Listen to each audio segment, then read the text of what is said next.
દિવસે જો સેટઅપ તો આપણને થોડું ઘણું ફ્લેટિશ રહેતું દેખાઈ રહ્યું છે, કારણ કે ગઈકાલે અમેરિકાના બજારમાં એક તેજી સાથેનો કારોબાર જોવા મળ્યો, પરંતુ કોઈ બહુ મોટી તેજી ગઈકાલે આપણને ખાસ કરીને અમેરિકાના બજારોમાં આવતી જોવા નથી મળી.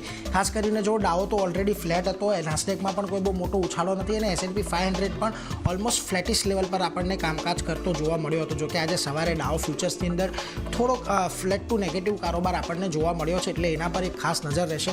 પરંતુ એની વચ્ચે આવતીકાલે એનવીડિયાના પરિણામો આવવાના છે અને એનવીડિયાના પરિણામો પર નજર રહેશે. આપણને ધ્યાન છે કે ગયા ક્વાર્ટરની અંદર જ્યારે એનવીડિયાના પરિણામો આવ્યા હતા અને એમણે જે ગાઈડન્સ આપ્યું હતું ને જે પ્રકારના પરિણામો આવ્યા હતા, ત્યારબાદ આ શેરમાં સારી એવી તેજી આપણને જોવા મળી હતી. એટલે આજે પણ પરિણામો કેવા આવે છે એના પર એક ખાસ આપણી નજર રહેવાની છે. પરંતુ આ બધાની વચ્ચે આપણને ડોલરના ફ્રન્ટ પરથી એક રાહતના સમાચાર મળતા દેખાયા છે. ડોલર પર આપણને દબાણ વધતું જોવા મળ્યું છે ડોલર ઇન્ડેક્સની ઉપર, અને હવે ડોલર ઇન્ડેક્સ જે છે એ લગભગ 13 મહિનાના નીચલા સ્તરની આજુબાજુ આપણને પહોંચતો દેખાઈ ગયો છે. અને ડોલર ઇન્ડેક્સ 100.51 પર આપણને ગઈકાલે નીચલા સ્તર બતાવતો દેખાયો, ત્યાંથી થોડોક પછી ઉપર આવ્યો હતો.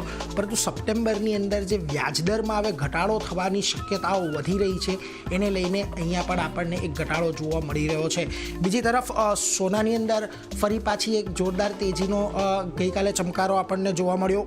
ગઈકાલે રેકોર્ડ સ્તર પર સોનાની અંદર આપણને ક્લોઝિંગ જોવા મળ્યું અને 2560 પર ગઈકાલે બંધ થતું આપણને કોમેક્સ ગોલ્ડ જોવા મળ્યું છે. 2570 આપણે ઇન્ટ્રાડેની અંદર તો જોઈ લીધું હતું, પરંતુ જે ગઈકાલનું ક્લોઝિંગ છે એ અહીંયાથી વધારે મહત્ત્વનું છે.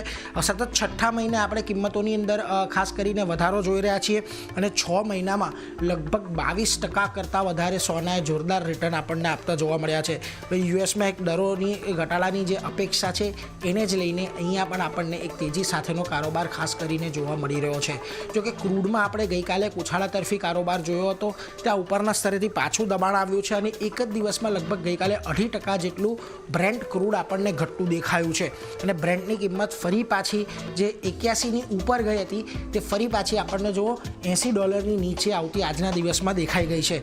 WTI પણ $78 નીચે છે અને 3 દિવસ જે એક સતત આપણને પુલબેક રેલી દેખાઈ, એ પુલબેક રેલીમાંથી ફરી પાછો ઘટાડો આવ્યો છે અને 3 દિવસમાં 7% જેટલો ઉછાળો આપણને જોવા મળ્યો હતો. એટલે થોડું ઘણું પ્રોફિટ બુકિંગ આવ્યું અને આજના દિવસે $80 નીચે છે.